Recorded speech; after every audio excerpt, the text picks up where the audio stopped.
week's video, I will share with you our day tour adventure in the picturesque countryside of the Netherlands. Our tour bus was very comfortable, we had a friendly and helpful guide, and of course, we loved the stunning sceneries.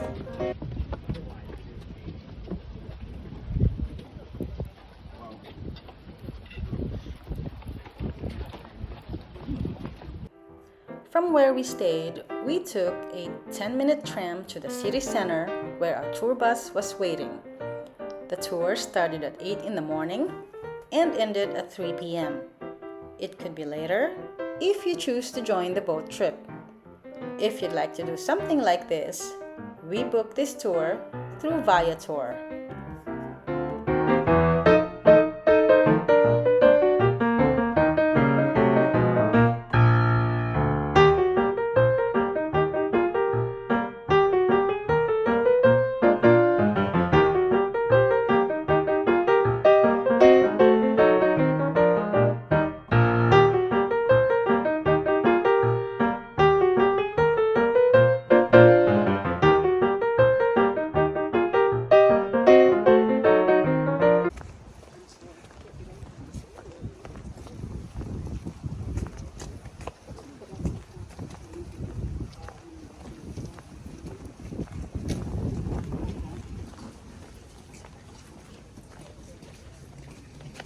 $17.34.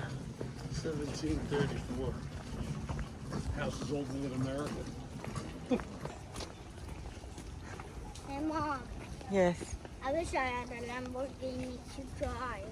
Well, then I can. Mikey, you can't really drive right now, though. You're only 6.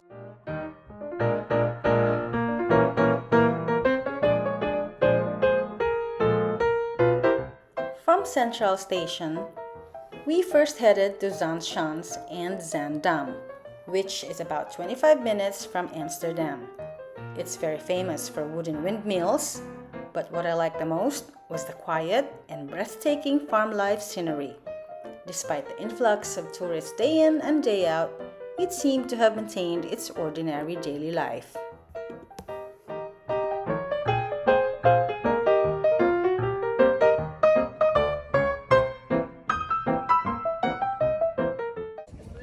There's also a historical fact about this white bridge. See just behind you there. Anong sa'yo? Okay, jokan ko. It's the way back to the bus.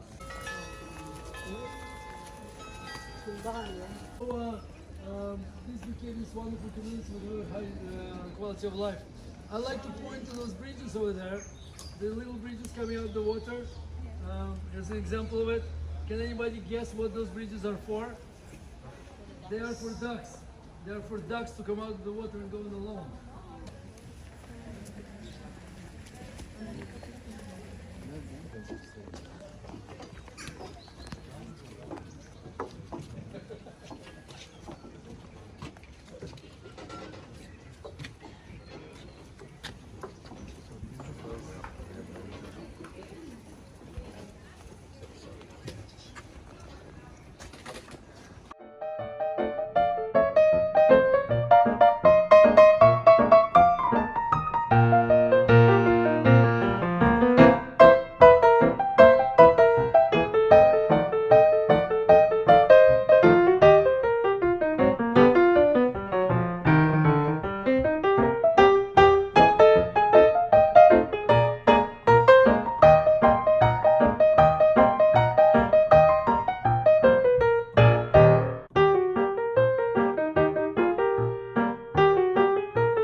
Clavion is a musical instrument which is a keyboard made out of levers, and one person who knows how.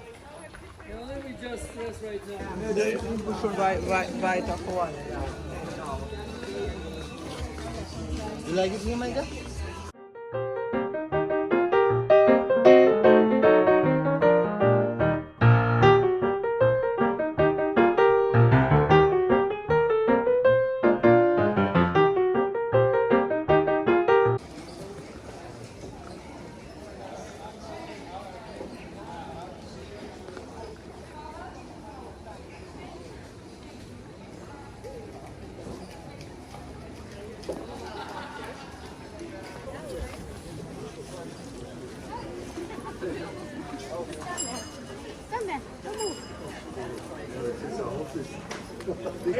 Hij is leuk, hè? Hij heet Pico.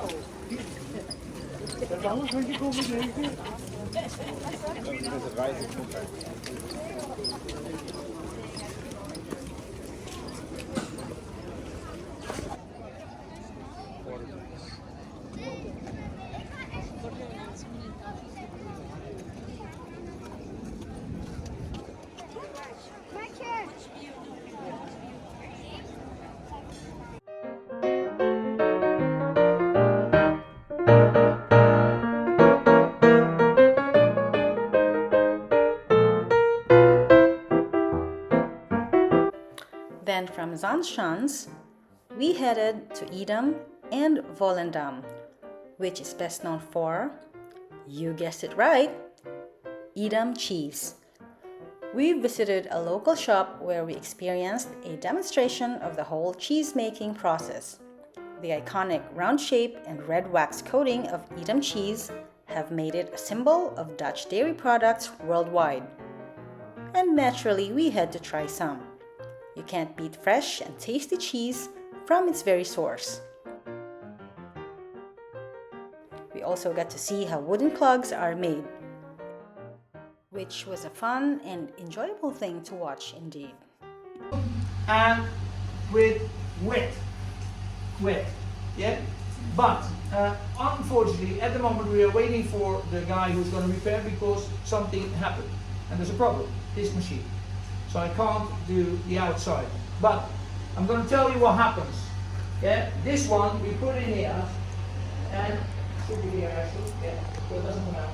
And then it makes a copy. It makes a copy. And the copy we're going to actually put it in the other machine to make the hole, you know, like.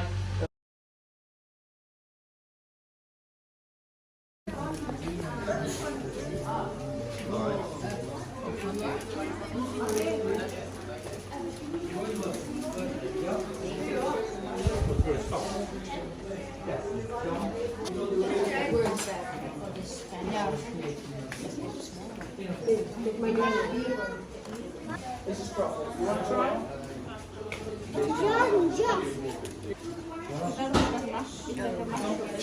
Yes.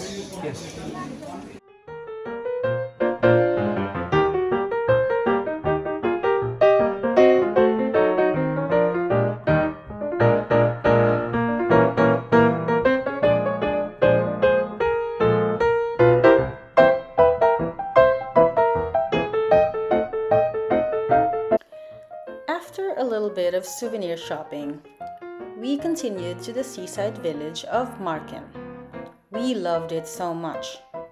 It actually reminded me of Stanley Bay in Hong Kong, where we used to live.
Once a fishing village, Marken is now a famous destination for both locals and tourists, known for its beautiful waterfronts, colorful houses, and plenty of restaurants that serve both local and international cuisine.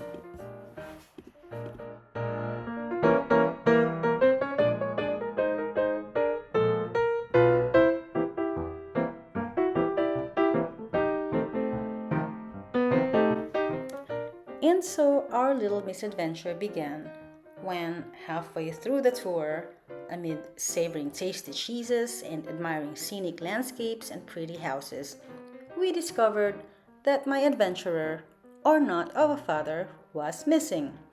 He apparently told my mom he'll skip the walking part and would just wait for us at the bus. But the bus, unfortunately, and unbeknownst to him, will be waiting for us on the other side of Edam. The tour bus had dropped us off a few hundred meters away from the entrance of the village. So my husband Sean and brother Roy frantically went back to retrace him before the bus departs to the next destination. Papa, on the other hand, just kept walking, trying to find the tour bus until he realized that he was in trouble. My father, who is naturally calm, just shrugged it off and proceeded back to the village. Now this is where it gets hilarious. Once he completely realized he won't find us on his own, he approached a few locals to ask for help. The first one, according to him, was an elderly street sweeper. He asked and spoke very politely and in good English about the nearest tourist information, but the kind gentleman didn't understand a thing. I don't know, they're probably sleeping. Instead, he reached for his pocket, grabbed a €2 coin and handed it to my father with a toothy grin. Then he went on sweeping the street again.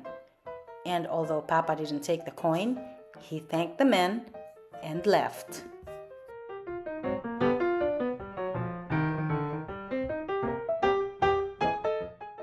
We kept wondering if the €2 coin was for a payphone or for him to buy some treats, but we thought it was hysterical. The next one, he approached an Indian couple who he thought were on the same tour bus as us. But before that, he stalked this couple for some minutes prior, like a detective stopping whenever the couple stopped for some picture taking. And that most probably scared them. So, he got no help from the couple at all.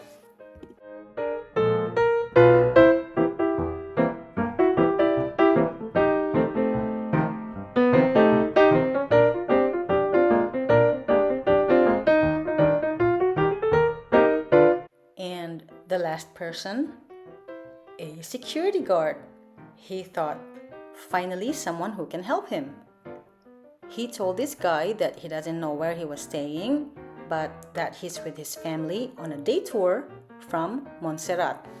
Now, just to give you a picture of how far Montserrat is, it's a 15-hour non-stop drive from east of Spain and would have crossed 4 countries on that 15-hour trip.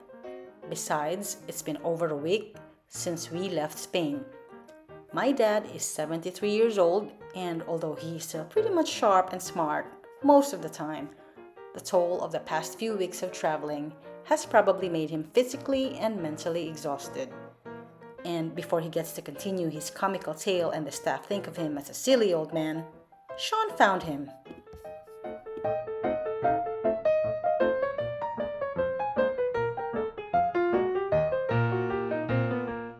They skipped the rest of the tour, took Papa back home, and proceeded to the place where they'd rather be, the pub. Sean and my brother Roy gleefully thanked Papa for getting lost. The boys were eventually saved by each other, while us girls went to continue the tour in peace.